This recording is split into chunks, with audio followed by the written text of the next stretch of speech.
ನಟ ದರ್ಶನ್ ಬರ್ತ್ಡೇಗೆ ಪತ್ನಿ ವಿಜಯಲಕ್ಷ್ಮಿ ಕಡೆಯಿಂದ ಬ್ಲಾಕ್ ಹಾರ್ಟ್ ಶುಭಾಶಯ.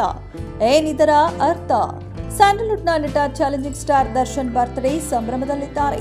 ಪ್ರತಿ ವರ್ಷ ತಮ್ಮ ಅಭಿಮಾನಿಗಳ ಜೊತೆಗೆ ಗ್ರ್ಯಾಂಡ್ ಆಗಿಯೇ ಹುಟ್ಟುಹಬ್ಬ ಆಚರಿಸಿಕೊಳ್ಳುವ ದರ್ಶನ್ ಈ ವರ್ಷ ಮಾತ್ರ ಅದರಿಂದ ದೂರ ಉಳಿದಿದ್ದಾರೆ. ಅದಕ್ಕೆ ಕಾರಣ ಕರುನಾಡಿನ ಜನಕ್ಕೂ ತಿಳಿದಿದೆ. ಈ ನಡುವೆ ಸೋಷಿಯಲ್ ಮೀಡಿಯಾದಲ್ಲಿ ನೆಚ್ಚಿನ ನಟನಿಗೆ ಶುಭಾಶಯಗಳ ಸುರಿಮಳೆ ಸುರಿಯುತ್ತಿದೆ. ಪತ್ನಿ ಪುತ್ರನಿಂದಲೂ ಶುಭಾಶಯ ಸಂದಾಯವಾಗಿದೆ.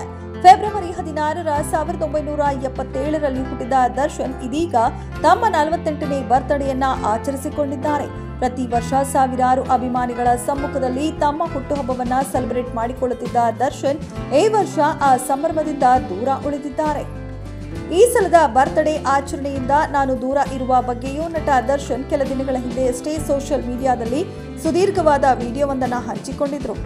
ಇನ್ನು ಪತಿ ದರ್ಶನ್ ಬರ್ತ್ಡೇಗೆ ಪತ್ನಿ ವಿಜಯಲಕ್ಷ್ಮಿ ದರ್ಶನ್ ಜೊತೆಗಿನ ಫೋಟೋ ಹಂಚಿಕೊಂಡು ಶುಭಾಶಯ ರವಾನಿಸಿದ್ದಾರೆ. ಕಪ್ಪು ಬಣ್ಣದ ಬ್ಲಾಕ್ ಹಾರ್ಟ್ ಜೊತೆಗೆ ಕಪ್ಪು ಬಣ್ಣದ ವೃತ್ತಾಕಾರದ ಚುಕ್ಕಿಯೊಂದನ್ನ ಶೇರ್ ಮಾಡಿ ನಮ್ಮ ಮೇಲೆ ಯಾರ ದೃಷ್ಟಿಯೂ ಬೀಳದಿರಲಿ ಎಂಬರ್ಥದಲ್ಲಿ ಪೋಸ್ಟ್ ಮಾಡಿದ್ದಾರೆ. ಇತ್ತ ಮಗ ವಿನೇಶ್ ಕೂಡ ದರ್ಶನ್ ಅವರಿಗೆ ಹ್ಯಾಪಿ ಬರ್ತ್ಡೇ ಬಾಸ್ ಎಂದು ಅಪ್ಪನಿಗೆ ಶುಭಾಶಯಗಳನ್ನ ತಿಳಿಸಿದ್ದಾರೆ. ಇದೆಷ್ಟು ಈ ಹೊತ್ತಿನ ಸುದ್ದಿ. ಮತ್ತಷ್ಟು ಸುದ್ದಿಗಳಿಗಾಗಿ ನೋಡ್ತಾ ಇರಿ ಸಿರಿ ಟಿವಿ.